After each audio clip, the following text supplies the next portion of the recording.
Friends நேயர்களுக்கு வணக்கம். எடப்பாடி பழனிசாமி என்ன நினைச்சிட்டாருன்னா, ஓபிஎஸ் அவர்களை சந்திக்க விடாம மோடியை தடுத்துட்டோம், இது நான் பெரிய சாதனையா கருதுறேன் அப்படின்னு சொல்லிட்டு பெருசா மாறுதட்டி கொண்டிருந்தார். ஆனா மோடி அவர்கள் இபிஎஸ்க்கு ஆப்பு வச்சுட்டாரு. என்னன்னா 3 கோரிக்கையை வச்சாரு.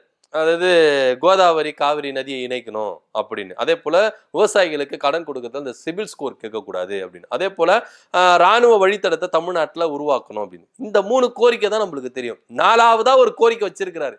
அந்த கோரியை மோடி அவர்கள் ரிஜெக்ட் பண்ணியிருக்கிறார். இதனால விறுவிறுப்பு என்ன பண்ணிருக்காரு, சேலத்துல இருந்து கிளம்பி மனுஷன் வெளியே வந்துட்டுக்கிறாரு. ஏன்னா மூஞ்சால செம்மறி ஆயிடுச்சு. இங்க தமிழ்நாட்டு தேர்தல் காலம் ரொம்ப சூடு பிடிச்சிருக்கு. கூட்டணி ஆட்சி தான் அப்படின்னு பாஜக ஒரு பக்கம் சொல்லுது, இல்ல தனித்து ஆட்சி தான் அப்படின்னு அதிமுக சொல்லுது.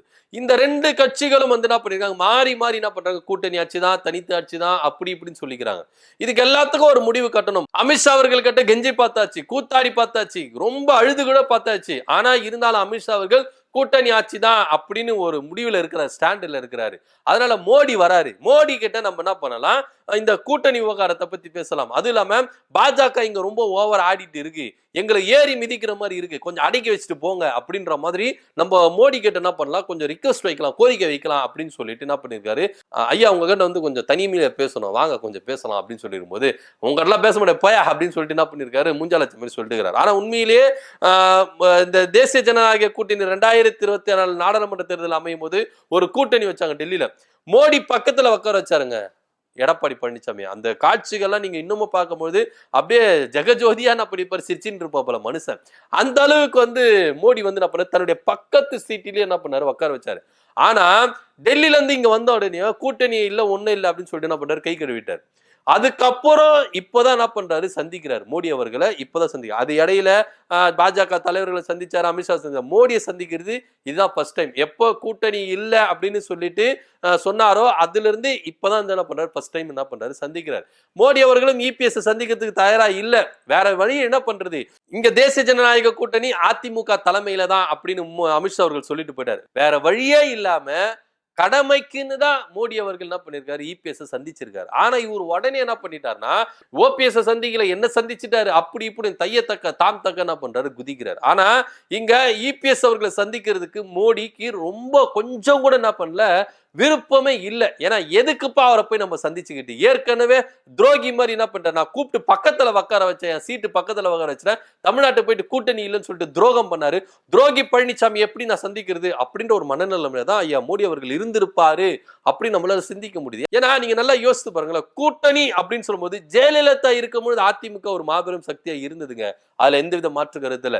இந்தியாவிலே 3வது கட்சி அப்படின்ற பேர் எல்லாம் வாங்கினாங்க. ஏன் பிரதமர் வேட்பாளரே அம்மாதான் அப்படின்ற ரேஞ்சில எல்லாம் என்ன பண்ணாங்க, பேர்கள் வாங்கினாங்க. கட்சி அந்த அளவுக்கு வளர்ச்சி அடைந்தது. ஆனா ஜெயலலிதா இறப்புக்கு பிறகு அதிமுக அந்த ஸ்டாண்ட்ல இருந்ததுன்னா இல்ல, மாநில கட்சியா கேள்வி கேட்கிற ரேஞ்சு கூட வந்துருச்சு. ஏன்னா இப்ப அதிமுக வந்து பாத்தீங்கன்னா பல பிரிவுகள் இருக்குது. யாரு இப்ப உண்மையான அதிமுக, மாநிலத்துல அது பிரதான ஒரு எதிர்கட்சியா அப்படின்ற ரேஞ்சில கேள்விகள் கேட்க வேண்டியது இருக்கிற அந்த சிச்சுவேஷன்ல தான் அதிமுக இருக்குது. அப்படி இருக்கும் பொழுது தன்னுடைய இருக்கை பக்கத்துல இபிஎஸ் உட்கார வச்சார். உங்க எவ்வளவு கட்சிகள் இருக்கு இந்தியால, வட மாநிலங்கள்ல எவ்வளவு பெரிய பெரிய கட்சிகள்லாம் இருக்கு. ஆனா அந்த கட்சிகள் எல்லாம் தவிர்த்துட்டு இபிஎஸ் வந்து என்ன பண்ணார், தன்னுடைய இருக்கையின் பக்கத்துல உட்கார வச்சார். ஆனா தமிழ்நாடு வந்தோடனே கூட்டணி இல்லை அப்படின்னு சொல்லிட்டு மூஞ்சாலட்ச மாதிரி என்ன பண்ணிட்டாரு, பேசிட்டாரு எடப்பாடி பழனிசாமி. அதனாலேயே மோடி அவர்கள் ரொம்ப மனசு கஷ்டத்துல இருந்தார், அவர் சந்திக்க வேண்டாம் கோபத்துல இருந்தார். ஆனா இப்ப வேற வழியே இல்லாம இந்த தமிழ்நாட்டுக்கு வரும்போது இபிஎஸ் சந்திச்சே ஆகணும் அப்படின்ற ஒரு கட்டாயத்தினாலதான் சந்திச்சாரு. சரி வரும்போது ஏதோ பேப்பர் எடுத்துட்டு வராப்பல வாங்கி இப்படி வச்சுக்கலாம் அப்படின்னு சொல்லிட்டு வச்சேன். ஆனா தனியா உங்க கிட்ட பேசணும் அப்படின்னு சொல்லும் போது தான் மோடி அவர்கள் என்ன பண்ணிருச்சு, வெறுப்பு வந்துருச்சு, அதெல்லாம் ஒன்றும் பண்ண முடியாது போப்பா அப்படின்னு சொல்லிட்டு. ஒருவேளை மோடி அவர்களை தனிமையில சந்திச்சிருந்தா இபிஎஸ் என்னென்ன கோரிக்கைகளை முன்வைத்திருப்பாரு, எதை பத்தி விவாதித்திருப்பாரு அப்படின்னு அதிமுக தரப்புல இருந்து சில தகவல்கள் நம்மளுக்கு வந்திருக்கு. முதலாவது எதை வச்சிருப்பாருன்னா, இந்த கூட்டணி ஆட்சி விவகாரத்தை பாஜக பேசவே கூடாது.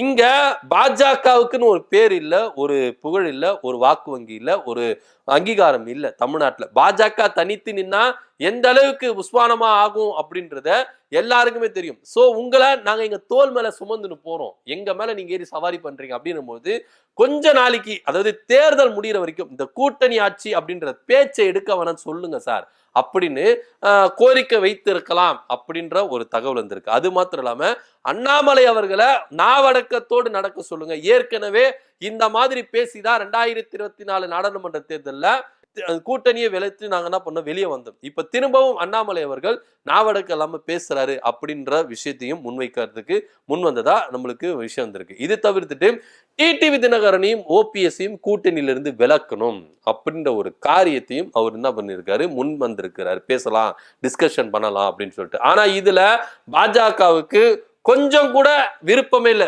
இபிஎஸ் தனியா பேசணும் அப்படின்ற ஒரு விஷயத்துல அவர் முன் வரவே இல்லை. அது மாத்திரம் இல்லாம தமிழ்நாட்டு நல்லதுக்கு எதனா பேசுவீங்களா, தமிழ்நாட்டு மக்களுக்கு எதனா பேசுவீங்களா, அவங்க தன்னுடைய சுயநலத்துக்காகவும் தங்களுக்காகவும் மட்டும்தான் அவங்க பேசுவாங்க.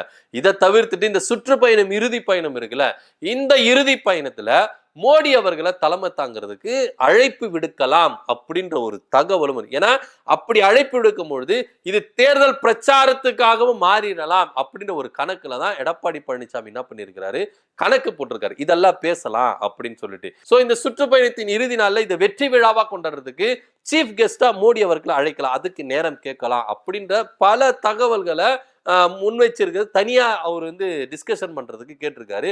ஆனா இதுக்கு மோடி அவர்கள் செவி கொடுக்கவே இல்லை. நீ எல்லாம் தனியெல்லாம் ஒன்னும் பேச தேவையில்ல, உன் நிலைமை என்னன்னு தெரியும், உன் விவகாரம் எல்லாமே எனக்கு நல்லாவே தெரியும், தேர்தல் முடிகிற வரைக்கும் தான் நீங்க சொல்றதெல்லாம் நான் கேட்கணும், தேர்தல் முடிஞ்சிட்ட பிறகு நாங்க சொல்றதா நீங்க கேட்கணும் அப்படின்ற ஒரு மனநிலைமையில தான் பாஜக இருக்கு.